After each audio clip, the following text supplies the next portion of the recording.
Hello, fabulous friends and fans. I am your host, Nadiya Shah, and welcome to this episode of Nadiya Shah Productions.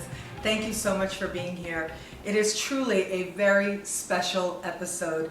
Stephen Forrest, astrology living legend, a pioneer in the field of evolutionary astrology.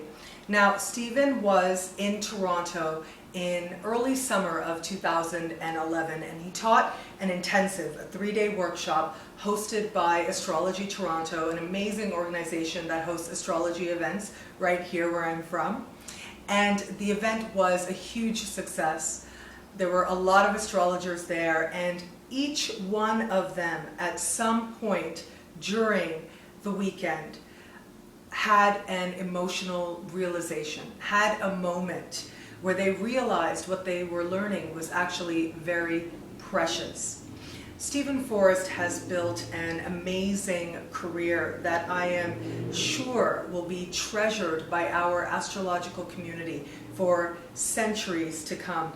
He was kind enough to sit down with me after the intensive for a nice long conversation talking about how he got started in astrology and why he loves it so much. And then afterwards, I, and Julie Simmons, who you may remember from an earlier episode, we all went to the CN Tower, icon of Toronto, and you'll see a little clip of that in part 2 of this episode. Here he is, big dog astrology living legend himself, Stephen Forrest. Stephen Forrest. Thank you so much for being here. Thank you for being on my show.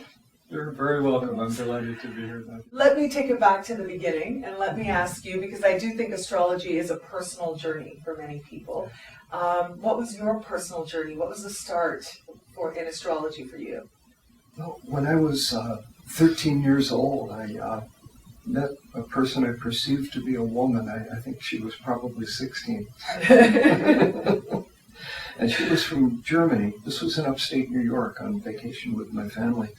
And this German woman knew palmistry. And I knew it existed, but I knew nothing about it. And she explained to me about the plane of Venus and the plane of Jupiter and so on your hands. And I got to be a pretty good palmist when I was just a little kid. I mean, by the standards of a 14-year-old, I was a pretty good palmist. And in learning palmistry, I learned the basic language of astrology, since they actually share a common language. Meanwhile, on a parallel track that seemed completely disconnected from palmistry, I was an amateur astronomer, quite obsessed with the sky, and I, built a couple of telescopes and read books that I could understand 5% of, about astrophysics and things like that, because I was just so obsessed with the heavens. And I got into my late teens, and those two tracks converged. I was actually kind of an odd moment. I was having my tonsils out kind of late in life, and so I was bedridden for a couple of weeks, and my mother asked if she could bring me a book, and much to her surprise, I said, get me an astrology book, and I don't even know where that came from, but for some reason I asked for one.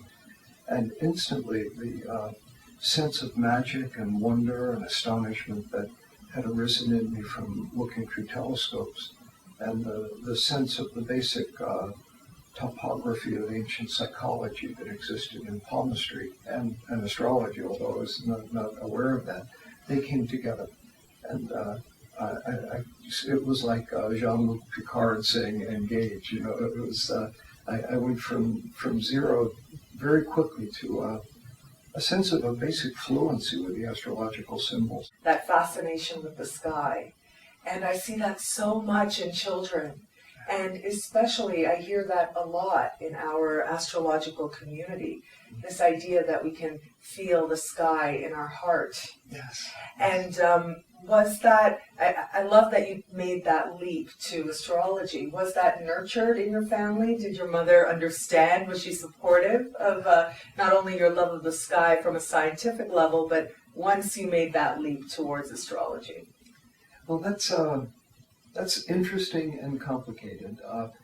My family created no obstacles for me relative to astrology. I was never shamed or criticized for it. There was no particular understanding of it. I grew up in liberal religious, Protestant kind of tradition, and so there wasn't you're going to go to hell for doing the devil's work or anything like that. So there was openness. My father, I think, as he saw that I was kind of moving in a professional direction with this, my sense he was quite delighted about it, because he'd worked in a corporate kind of environment all his life and was sort of enslaved there. And as long as I wasn't going to work for the man, he loved me enough to think, okay, whatever you're doing, as long as you're on your own, that was great. With my mother, I made a grievous mistake when I was, I guess, about 18 or 19 years old. I was sitting with my mother and my sister.